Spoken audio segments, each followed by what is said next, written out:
경찰이 이를 알아서 특정하여 정리를 할 수는 없기에 고소인 조사부터 꼬이게 될 수밖에 없는데요.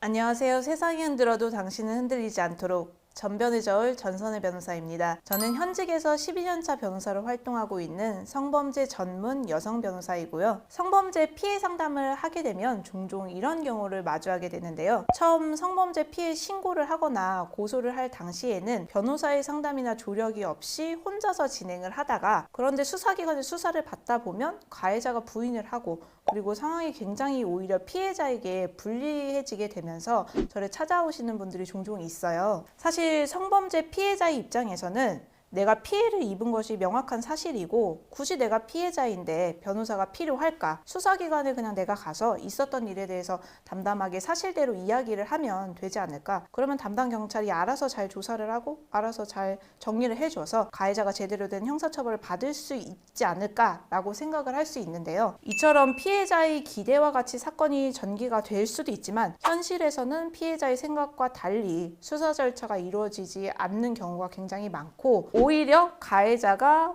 불기소되면서 피해자에게 역공을 하거나 이런 경우도 많이 발생이 됩니다. 우선 수사기관이 고소를 접수했다고 하더라도 무조건 피해자 편만을 들어주는 것은 아닙니다. 피해자와 가해자의 그런 진술이 굉장히 엇갈리는 경우에 수사기관은 철저하게 중립적인 입장에서 양쪽 진술 중에서 어느 쪽이 좀 더 그런 증거나 상황에 부합하는지를 가려봅니다.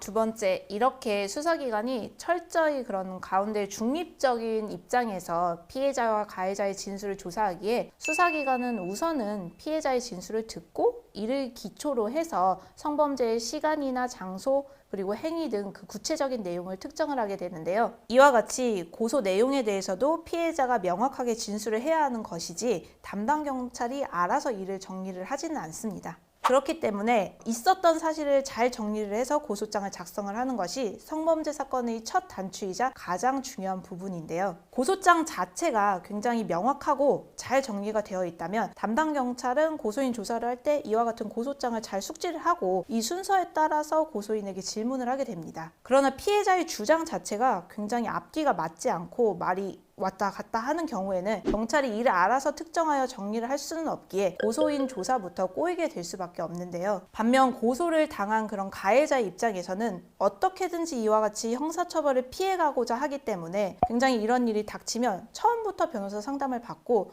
조력을 받아서 굉장히 전략을 잘 짜서 대응을 할 수밖에 없습니다. 그래서 이와 같이 가해자가 일관되게 항변을 하고 이를 잘 다툰다면 아무리 있었던 일이 진실이라고 하더라도 피해자의 주장보다는 가해자의 주장이 우선적으로 받아들여질 수밖에 없습니다. 이렇게 가해자의 주장이 잘 받아들여져서 가해자가 혐의를 인정받지 않게 되는 경우에는 오히려 피해자에 대해서 무고로 고소하는 경우도 실제 종종 발생하게 됩니다. 그렇기 때문에 이와 같은 점을 잘 유의하셔서 고소장을 잘 작성하는 것이 중요할 수밖에 없습니다. 고소장 작성에는 어떤 특별한 정해져 있는 형식이나 양식이 있는 것은 아니지만 보통 들어가게 되는 그런 주요한 내용들이 있습니다. 우선 피해자의 인적사항, 그리고 가해자의 인적사항, 고소하려고 하는 취지가 어떤 취지인지, 그리고 고소하는 구체적 내용들이 들어가게 되는데요. 그날 있었던 일의 경위부터 구체적으로 있었던 사실관계에 대한 내용들이 들어가게 됩니다. 이를 가해자의 혐의가 의도적이라고 인정되게 하기 위해서 잘 순서에 따라서 작성이 돼야 되는데요. 다만 그 과정에서 좀 주의를 해야 하는 것이 있습니다. 고소장은 가해자의 입장에서 정보공개 청구를 통해서 이 내용을 미리 확보를 할 수가 있는데요. 그래서 고소장에